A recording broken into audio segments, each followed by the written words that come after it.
So, kind of bringing this back up to speed again with where we're at, just to remind you, there's been an enduring bad reign of kings, and it has gone not just on the northern kingdom, as we so much of kings is especially associated with looking at what was going on in the northern kingdom of Israel, as opposed to the southern kingdom of Judah. But in these last couple of chapters, we've seen that there's really been an interwovenness or an interconnectedness that exists in part because of the interconnectedness of the families and the family dynamics that were going on between the northern and the southern kingdom. Remember, the northern kingdom had Ahab for a long while, and Ahab and Jezebel, their names should be in our minds associated with like just terrible, wicked, especially Jezebel. It's not really a name that you should probably give your daughter if you love her. There's probably a Jezebel out there that has parents that love her. But it's like, it's kind of it'd be like naming your little boy Lucifer. It's just not something that you typically do. You know what I mean? Like, there's just something a little bit like, nah. Yeah, I've heard of, yeah. Jezebel, the things from the scripture that Jezebel ends up bringing up as far as imagery is used even in Revelation when it talks about the message to the churches. It's Jezebel is used that they have some of these things going on like Jezebel, and it's like even just the name is like, this is bad. This makes me feel uncomfortable. And so their reign and the extension of their reign, of course, we had the king in the south, Jehoshaphat, that was otherwise a good king, but he had this kind of allowance of communication and friendship with Ahab to the north that affected his family, and we see that there was this marrying of Ahab's daughter to Jehoshaphat's son, and just the whole thing that kind of went terrible with all of that stuff. Her name being Athaliah. We'll see more about her later on, but it's just some of this stuff that's been going on between these two kings now, and it became a little bit confusing because there were at the same time Joram in the north and Joram in the south. Jehoram sometimes referred to, but both of their names effectively the same, and it's kind of, you start naming your kids the same names, it tells something about what's going on with some of that stuff. So the last that we had seen, there was some of these things going on with Hazael taking out Ben-Hadad in Syria. Hazael, remember, coming and kind of waterboarding the guy in a sense, suffocating him, putting a thick cloth that he had drenched in water over his mouth and killed him. But then this kind of difficulty and ongoing tension that existed between Syria and the northern kingdom of Israel. And so anyway, we kind of pick it up here in chapter 9, and it says, "And Elisha the prophet called one of the children of the prophets and said unto him, Gird up thy loins, and take this box of oil in thine hand, and go to Ramoth Gilead." Now it's really helpful, because in the midst of all of this, where the things, situation of the northern kingdom is so dark, you still have the faithful remnant or the faithful voice that exists of Elisha the prophet. And in the midst of what ends up being really a terrible reign, the Lord is still faithful to provide one of the best, foremost examples of a prophet in the Old Testament in this person of Elisha. And Elisha, though undoubtedly kind of getting on in years, still very much effective and still very much a known and established and revered voice that would speak for the Lord, especially for those that would regard the Lord still. There's still a lot of idolatry and Baal worship and all that kind of stuff in the northern kingdom, but Elisha is still there. Elisha, it says that he called one of the children of the prophets. So, he kind of calls for somebody younger to be able to go and do this task. It's something that's going to need to be done quickly, something that he's going to want to be able to have done without a whole lot of fanfare. He's trying to get this kind of done and this task in such a way that it's going to be taken care of kind of under the radar a little bit more. You'll notice that it says there in verse 1 that there's this box of oil.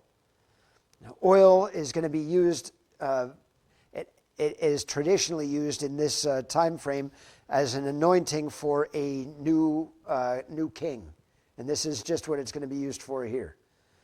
This would kind of be similar, and those of you may remember, those of you students of the Old Testament, perhaps you remember, back along when Samuel had to go and anoint a new king while there was a sitting king.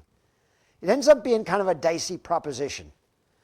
You start to say that, hey, I'm going to go and anoint a new king while there's somebody who's already in charge. It isn't usually taken too friendly.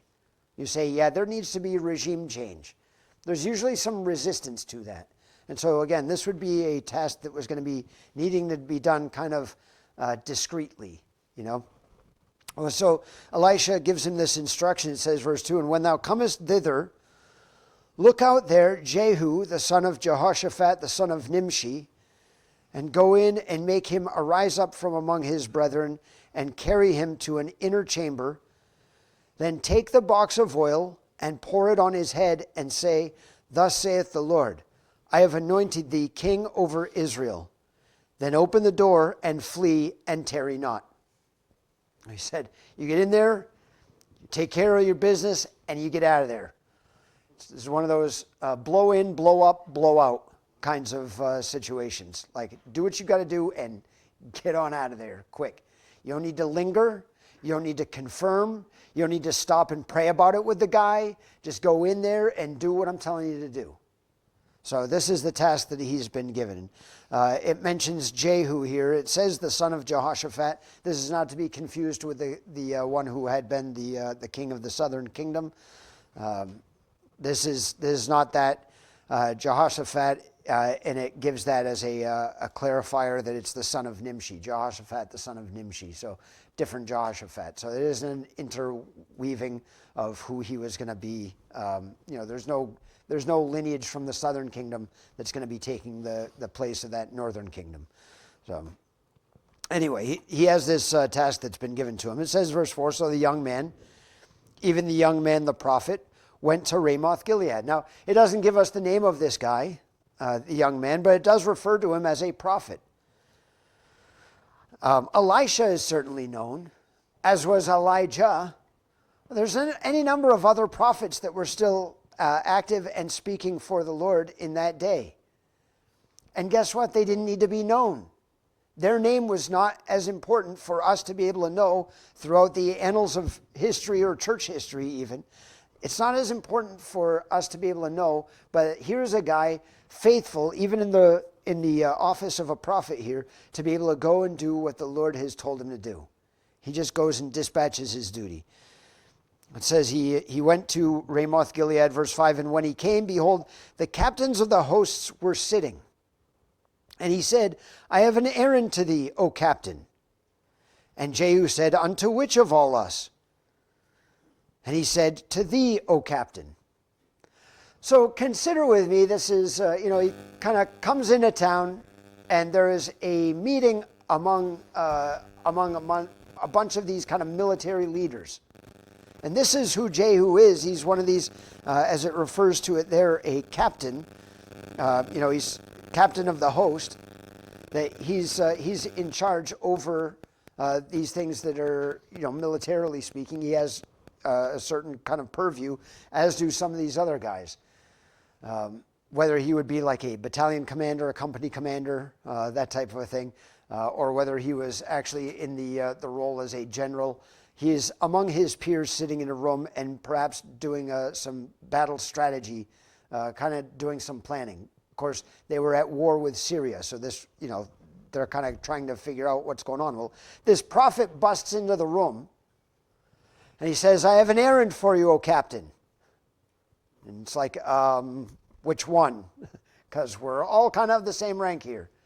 And Jehu is the one who kind of says, who are you talking about?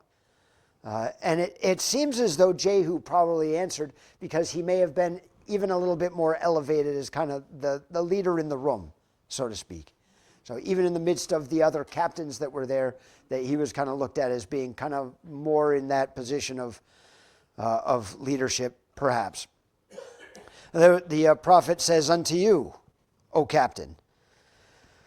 It says verse 6, and he arose and went into the house, and he poured the oil on his head, and said unto him, Thus saith the Lord God of Israel, I have anointed thee king over the people of the Lord, even over Israel.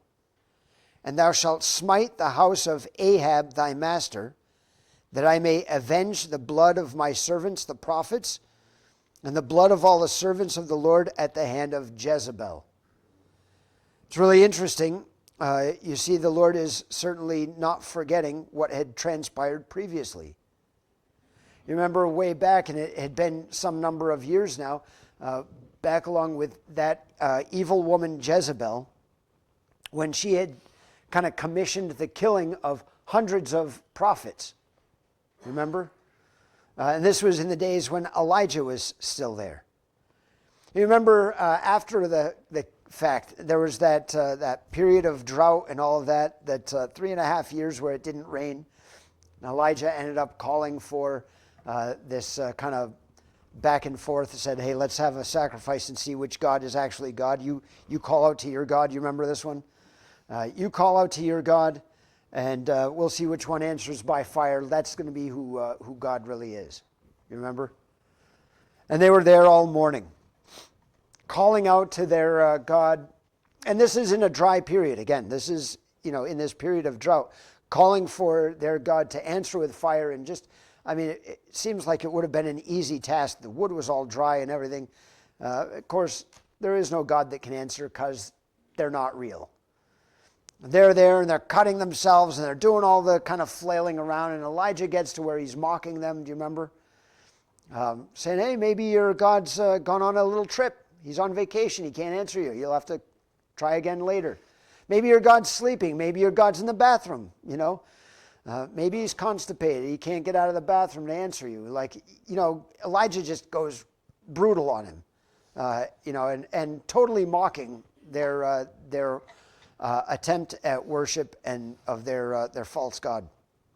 You remember after that, he ended up digging a moat around the sacrifice and called for all kinds of water to be brought and drenched the sacrifice, and then called out to the Lord, and all of that was done. Well, you may forget, and I use this, all of that as a pretext to remind you that it was at the conclusion of that Elijah said, all these prophets need to die.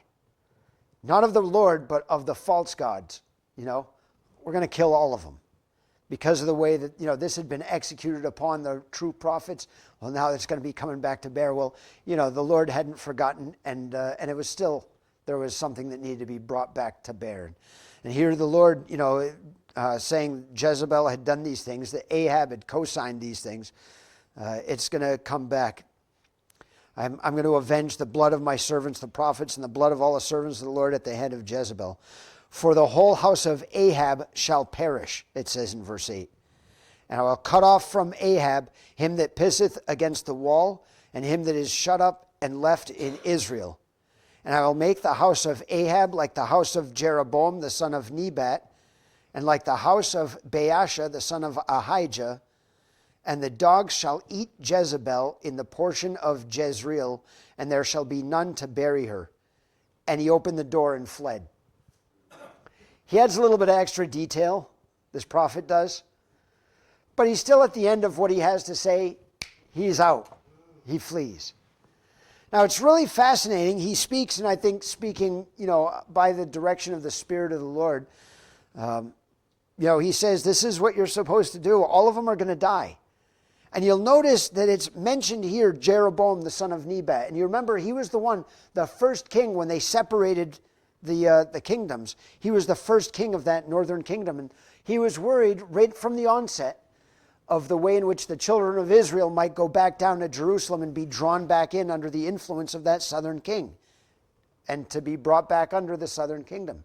And so he set up this false worship, had a golden, this golden calf that was placed in Bethel towards the south, and this golden calf that was placed up in Dan towards the north, so that it would be a little bit more convenient. You don't have to go to Jerusalem anymore.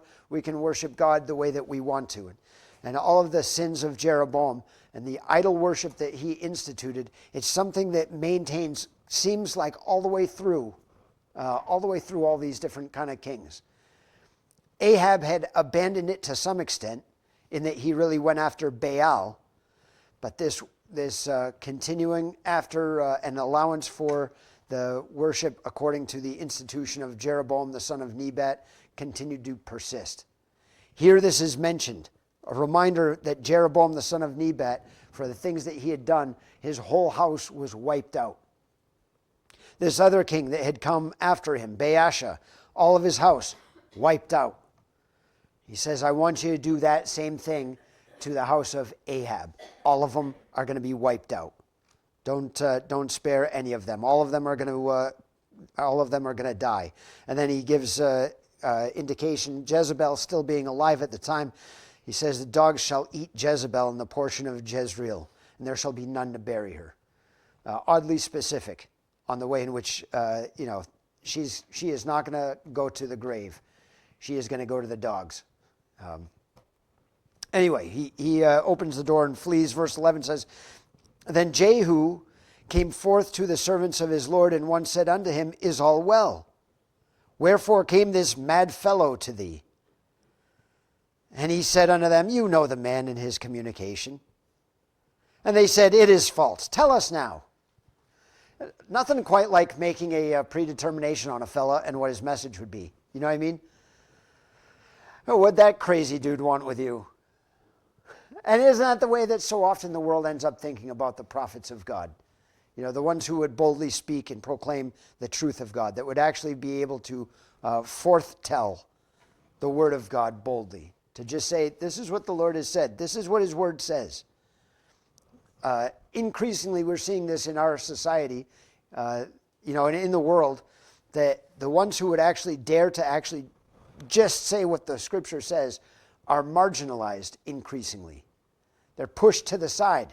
They're made to feel like, they're old fuddy-duddies, or that somehow they're bigots, or somehow they are homophobic, or somehow they're xenophobic, or any of these other kind of phobias that they try and label true and honest, sincere Christians with. Well, the same would be the case here in that day as well. And we see that in the way in which this is being communicated. Oh, what'd that mad fellow, what that crazy guy have to say to you? And all he does, you got to imagine, he's coming back in, he's got oil on his head. He was just anointed with oil, Jehu was. And he's probably, imagine if it were you, trying to process, what's going on now? And it's kind of interesting, he goes back in with his fellows, and they're saying everything okay. What did this crazy guy say? And he's like, you know the guy. You know how those kind of people are. And they said, whatever he said, it's wrong. He's wrong. Don't worry about him. He's wrong. What'd he say? It's great. He said, there's the middle of verse 12, he said, Thus and thus spake he to me, saying, Thus saith the Lord, I have anointed thee king over Israel. It's amazing, when you actually have something that's true, people can acknowledge it. Like there's a readiness for people, even if they previously disagreed, or if they had some sort of previous misconceiving or misgiving or whatever, there's something that ends up all of a sudden clicking with these guys where they see what had gone on, and it says, verse 13, Then they hasted and took every man his garment, it put it under him on the top of the stairs, and blew with trumpets, saying, Jehu is king. All of a sudden, he was a mad fellow. All of a sudden, what he had said wasn't so false. All of a sudden, they're on board with whatever this is. Saying, we're about to start a revolution here. And Jehu, you're going to lead us. And here are these men seemingly, at least within the company of Jehu, they are not motivated by jealousy or envy, but that they are seemingly right there in the same heart with Jehu to say, what do you need us to do? We are servants of yours. We're with you. And so all of a sudden, he has control of the whole military arm of the northern kingdom at his disposal.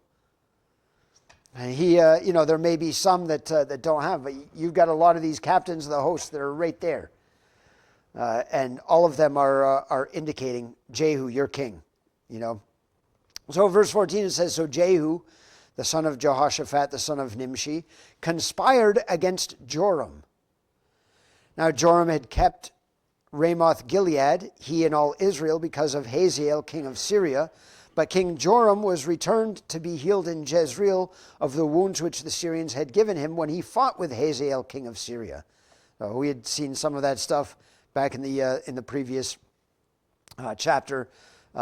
Chapter 8, verse 29 talks about this, that King Joram went back to be healed in Jezreel of the wounds which the Syrians had given him at Ramah. And so we have this, he's holding this outpost. He's got a military presence that's right there trying to make sure that there's a presentation, not, to try and repel any of the Syrian advancements. But Joram himself had retreated back to try and be healed back to Jezreel. The end of that parentheses in verse 15, picking it up, it says, and Jehu said, if it be your minds, then let none go forth nor escape out of the city to go tell it in Jezreel. All this hubbub that we just had here in town where everybody's like blowing trumpets and saying that Jehu is king. Let's not let anybody go and let them know over in Jezreel.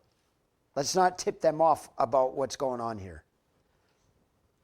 And so it says, verse 16, so Jehu rode in a chariot and went to Jezreel, for Joram lay there. And Ahaziah, king of Judah, was come down to see Joram. Now, it says come down. Anytime that somebody went from Jerusalem, they were going down. Not geographically, but in elevation. You would go down, and even kind of in a spiritual sense. Jerusalem was an elevated kind of position. So when it says that he went down to see the king of the north, it's not the way that we would typically refer to going down. It isn't like if I were to go to, if I had to go to Canada, I wouldn't say I'm going down to Canada. I'm not going to, I would if I were saying I'm going down to visit somebody in Ottawa. I think you guys can appreciate why I would say that. Those of you from New Brunswick, anything in Ottawa seems like you're going down to get to Ottawa. Am I right? It is a downward descent. It's kind of like how I feel about Augusta here. I'm going to be going down to Augusta. Doesn't matter where you're coming from. Anyway, when it talks about this, he came down to see Joram. Ahaziah did. They're relatives. They have some interest in how each other is doing, and it seems as though there's a friendship and a kinship that really should be uncomfortable. But he had gone down to see him. It says, verse 17, and there stood a watchman on the tower of Jezreel, and he spied the company of Jehu as he came, and said, I see a company. And Joram said, take an horseman and send to meet them, and let him say, is it peace? So they see that there is this movement coming. It's, all of a sudden, looks like there's a company of people coming. I wonder what that's all about. He sends and lets Joram know, and Joram's like, send a rider out there. Put him on horseback and send him out and say, hey, what's going on? Everything okay? Is there peace? Do we need to muster people for war? What's going on? Is it peace? Verse 18, so there went one on horseback to meet him and said, thus saith the king, is it peace? And Jehu said, what hast thou to do with peace? Turn thee behind me. And the watchman told, saying, the messenger came to them, but he cometh not again. Isn't that something? The rider comes up to Jehu and says, Jehu, he recognizes, hey, is it peace? Is everything fine? He's like, what do you have to do with peace? If you want peace, you're going to want to get behind me. because what's coming in front of me is not going to be peaceful. So it's up to you, your call. You want to ride back there where there's not going to be peace, or you want to go back behind me? And the rider says, yeah, I'll go behind you. Apparently, Jehu was a known and respected individual here. His office was one that was recognizable. Well, Joram, he still doesn't know what's going on. The watchman, he's able to see these things going on. He says he's not coming again. Verse 19, then he sent out a second on horseback, which came to them and said, thus saith the king, is it peace? And Jehu answered, what hast thou to do with peace? Turn thee behind me. And the watchman told, saying, he came even unto them, and cometh not again. And the driving is like the driving of Jehu, the son of Nimshi, for he driveth furiously. It's like, oh, I've seen this guy drive before. I've seen this. I've seen the way that this guy drives. He's all over the place. This guy is furious in his driving. Yeah, I think that's Jehu. No comments, Charles. You have some sort of a recognition as he's getting closer and saying, ooh, he's coming. He is charging at this pretty furious. This looks like the aggression of a guy like Jehu. I think that is Jehu. Look at all the people that are with him. He's got a whole company with him. Well, you don't want to send out another rider. It'd be embarrassing or something. Verse 21, and Joram said, make ready, and his chariot was made ready. And Joram, king of Israel, and Ahaziah, king of Judah, went out, each in his chariot. And they went out against Jehu, and met him in the portion of Naboth the Jezreelite. Now, it's interesting, you may remember this guy Naboth. He was the one that Ahab wanted his piece of ground, and he wouldn't sell it to him because it was his inheritance. Jezebel arranged to have him killed, set up false witnesses against him. So no, you can go and take his field now. He's dead. And Ahab went and took possession, you remember? And it just so happens they come out, and here's where they join up, is in this plot of land that had previously been Naboth the Jezreelites. It says, verse 22, and it came to pass when Joram saw Jehu, that he said, is it peace, Jehu? And he answered, what peace? So long as the whoredoms of thy mother Jezebel and her witchcrafts are so many. That's a very clarifying statement. How can we have peace? How could there be peace when you have the whoredoms of your mother Jezebel and her witchcrafts? She's given herself over to these kind of sexual sins. She's given herself over to this kind of idolatrous worship. She's given herself over to whatever kind of this drug use might look like, or, these kind of sorceries or whatever it ends up being. Her witchcrafts, there's just so many. The rebellion against God, all the kind of ways in which any of this would interwork. Her occultic kind of ways. How could we have peace? Well, verse 23, and Joram turned his hands and fled and said to Ahaziah, there is treachery, O Ahaziah. I picture this in my own, you've got Jehu riding towards, and they're coming. I mean, they're just coming. And Joram and Ahaziah go out there together, maybe in all of their kingly attire or whatever, thinking that they could kind of figure out what's going on. They're in their chariots and everything. And the two of them come out. He's like, hey, what's going on? He says, I'm gunning for you, buddy. And Joram's like, oh, it's treachery. And he starts to turn around. He's the chariot that was going this way starts to make the U-turn and goes back the other way. It's treachery. It says, verse 24, and Jehu drew a bow with his full strength and smote Jehoram between his arms. And the arrow went out at his heart, and he sunk down in his chariot. He wasn't messing around. I mean, he was definitely shooting to kill. And his arrow found its mark. Went all the way through. He didn't just pierce into him. It went all the way through him. The arrow can't, Joram would have been able to look down and see the end, the tip of the arrow coming through before he sinks down in his chariot. Verse 25, then said Jehu to Bidkar his captain, take up and cast him in the portion of the field of Naboth the Jezreelite. For remember how that when I and thou rode together after Ahab his father, the Lord laid this burden upon him. Surely I have seen yesterday the blood of Naboth, and the blood of his sons, saith the Lord, and I will requite thee in this plat, saith the Lord. Now therefore take and cast him into the plat of ground according to the word of the Lord. Amazing. Jehu was aware of what had been communicated. Jehu was aware of this conspiracy. Jehu was aware of how the Lord had called him out about this. It might seem like it's delayed. It might seem a while before the Lord comes good on his promises, but you can be sure of this, dear Christian, God comes good on his promises.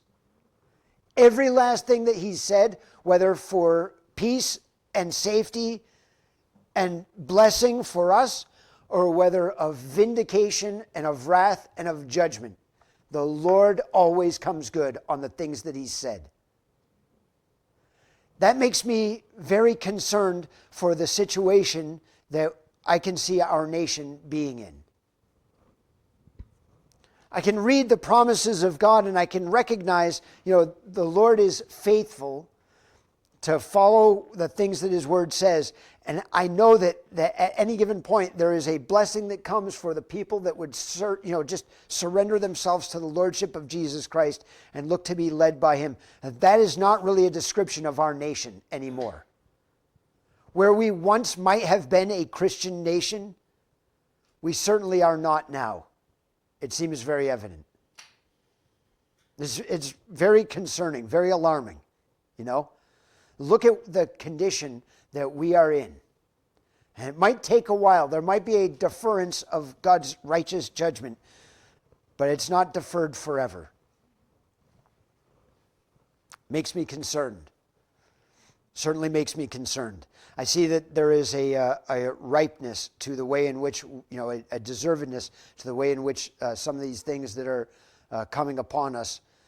How long, O Lord, how long? Because if there's judgment coming for Jezebel, for her whoredoms and for her witchcrafts, which are so many, what are we deserving of as these United States of America? What are our neighbors to the north deserving of in the great land of Canada? What is it that's actually deserved over on this side of the world? The judgment that would rightfully come. The Lord has deferred it for now. It says, verse 27, but when Ahaziah the king of Judah saw this, he fled by the way of the garden house, and Jehu followed after him and said, smite him also in the chariot. And they did so at the going up to Gur, which is by Ibleam, and he fled to Megiddo and died there, and his servants carried him in a chariot to Jerusalem and buried him in his sepulchre with his fathers in the city of David. Both kings died in the same day. It says, verse 29, the 11th year of Joram, the son of Ahab, began Ahaziah to reign over Judah. And when Jehu was come to Jezreel, Jezebel heard of it. So Jezebel, she's hanging out there in Jezreel. He's on his way to Jezreel. That's where Joram, maybe went back to have mommy try and take care of him or whatever, He had gone back to try and have his Jezebel would have been a little bit more aged at this point, no doubt. She's there. Jehu he comes to Jezreel. Jezebel heard of it, and she painted her face and tired her head, or adorned her head, and looked out at a window. Oh, here she is trying to put on a front, and let me just put on some makeup. Let me paint my face. That's really a nice way of saying it. Paint your face. She looks to try and dress herself up and adorns her head and, tries to look very regal and royal and, and all of this. And tries to say things that would inspire some sort of a hesitancy when she looks out at the window in verse 31. And as Jehu entered into the gate, she said, had Zimri peace who slew his master? Now Zimri, he had previously, as you may or may not remember, it's kind of his reign was very short. He had, as a military leader, taken out the king and had reigned only for 7 days. Omri, who was Ahab's father, he ended up gathering kind of more of the troop and came in and had enclosed upon Zimri. And Zimri, you may remember, died by suicide. He burned the house down upon himself. Had only been there for a week in kind of ruling until Omri was able to come in and be like, oh no, we're not having you. And Omri was a terrible king. Zimri wasn't a great king. Omri wasn't a great king. Omri was actually the worst king that they had had before Ahab came. They hadn't had a worse king than Omri. But here is Jezebel trying to say, had Zimri peace who slew his master. She's trying to equate Jehu and what's going on with Jehu to Zimri. Saying, you know, you're going to get yours just like Zimri got his. This communication that Omri and my house is going to endure. We're going to overcome you. This is kind of the idea that I think she's trying to say that here. In verse 32, I appreciate this. That Jehu, he didn't even listen to what she is saying. It says that he lifted up his face to the window and said, who is on my side? Who? And there looked out to him 2 or 3 eunuchs. And he said, throw her down. Toss her out the window for me, would you? So they threw her down. And some of her blood was sprinkled on the wall and on the horses.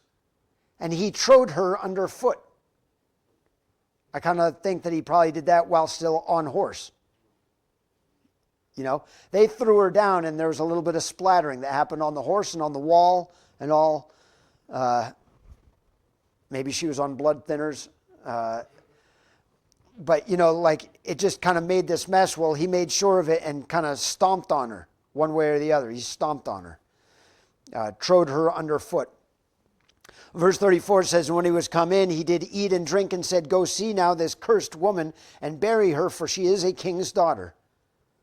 And they went to bury her, but they found no more of her than the skull and the feet and the palms of her hands.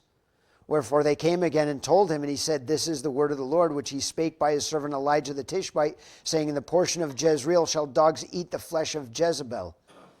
And the carcass of Jezebel shall be as dung upon the face of the field in the portion of Jezreel, so that they shall not say, this is Jezebel. You want to find Jezebel, go look for the dog feces. That's what they're saying. That is an inglorious remembrance for an inglorious woman. Coming into chapter 10, it says, and Ahab had 70 sons in Samaria. And Jehu wrote letters and sent to Samaria. Again, Jezreel would have just been an outpost. Samaria was kind of the capital city of that northern kingdom. Ahab, he had 70 sons in Samaria. Jehu, he wrote letters sent to Samaria unto the rulers of Jezreel, to the elders and to them that brought up Ahab's children, saying, now as soon as this letter cometh to you, seeing your master's sons are with you, and there are with you chariots and horses, a fenced city also, and armor, look even out the best and meetest of your master's sons, and set him on his father's throne, and fight for your master's house. Jehu here is looking to pick a fight. He says, any of those sons that you guys got there in Samaria, whichever one you think is the most fit, go ahead and put the crown on him. Set him on his father's throne. I'm on my way there. You come out to meet me and we'll fight. You defend your man. You come and defend your man. It says, verse 4, but they were exceedingly afraid and said, behold, 2 kings stood not before him. How then shall we stand? So these caretakers, the ones who were kind of over the household and watching out over the sons of Ahab and all, they're like, we're not military men. We would have nowhere to be able to start. He already took out 2 kings. We're not going to put anybody up on the throne instead of Jehu. He's a threat to, no way. Nope. Jehu wins. Jehu wins this one. How are we going to stand? It says, verse 5, and he that was over the house and he that was over the city, the elders also, and the bringers up of the children sent to Jehu, saying, we are thy servants, and will do all that thou shalt bid us. We will not make any king. Do thou that which is good in thine eyes. Yeah, we're not setting anybody. You got no resistance from us. Verse 6, then he wrote a letter the second time to them, saying, if you be mine, and if you will hearken unto my voice, you want me to be your king, you want me to rule, here's what I want you to do. Take ye the heads of the men your master's sons, and come to me to Jezreel by tomorrow this time. Just the heads, not the bodies.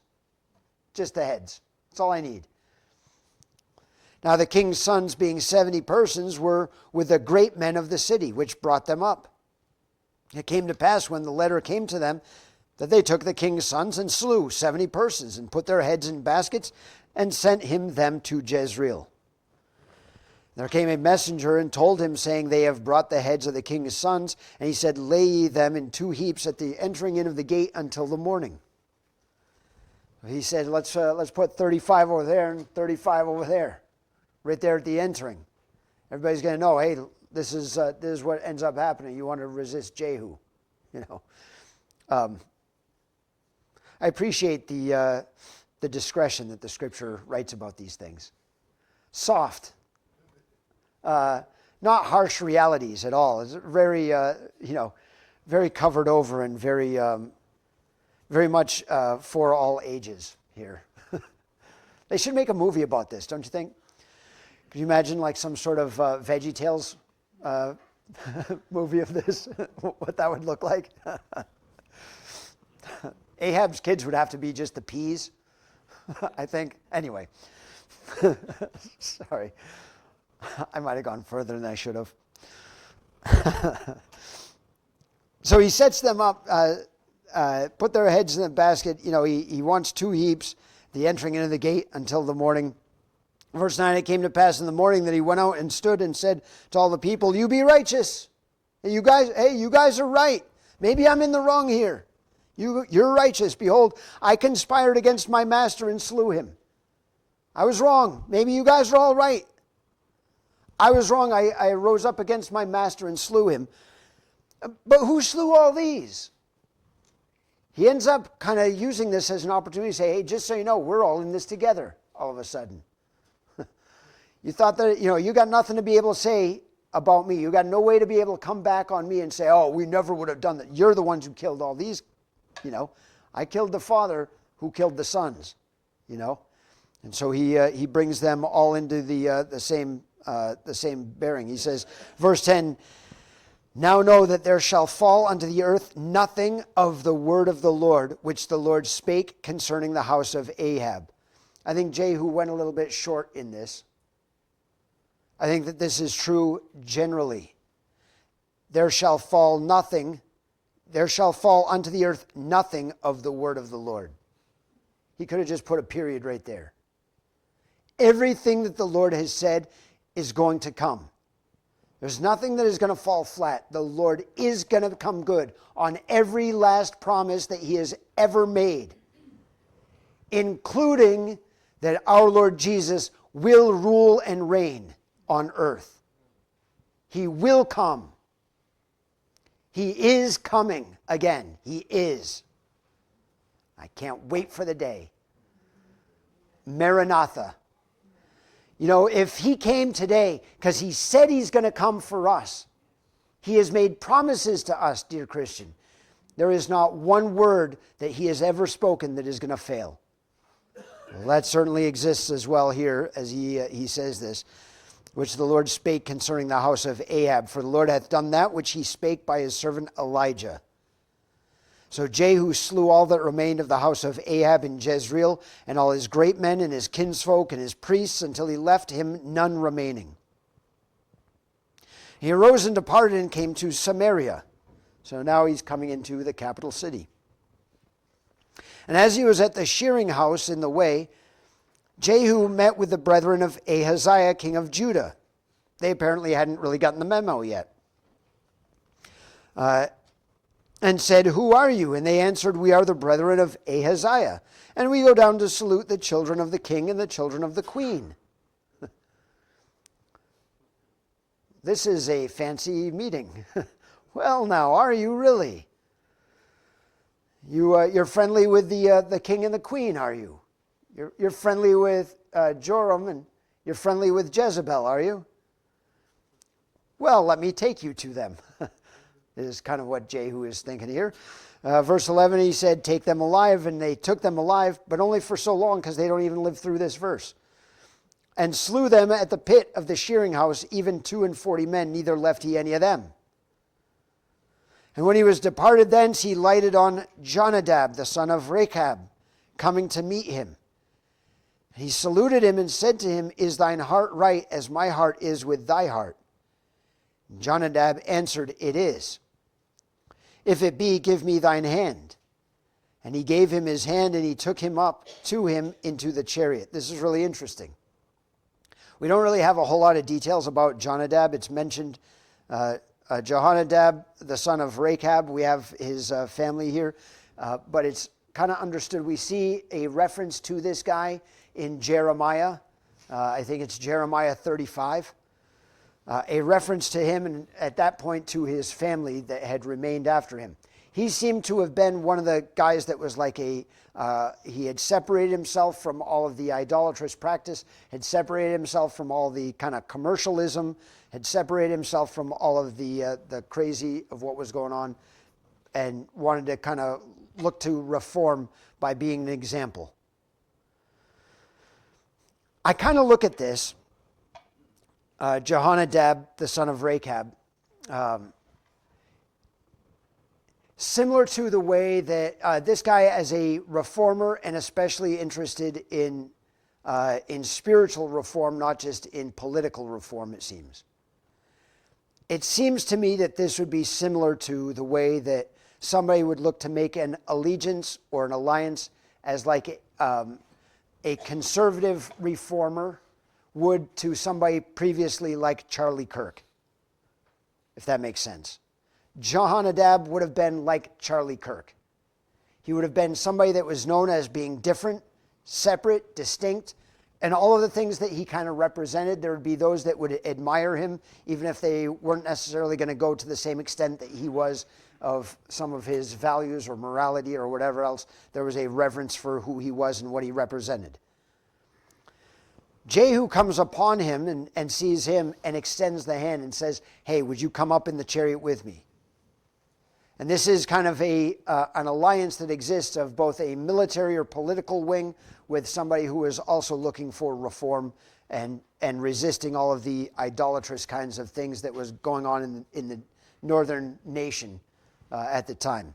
He ends up being noted, Jehonadab, the son of Rechab, as being one who had nothing to do with alcohol, as it's talked about in Jeremiah.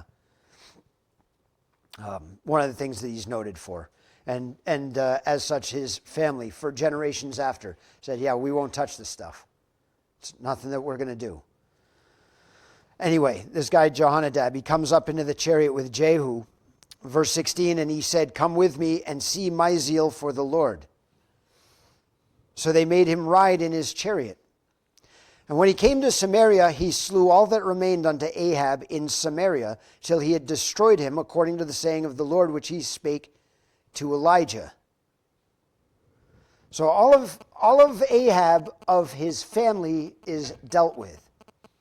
But just because you deal with somebody's family doesn't mean that you've dealt with their ideology.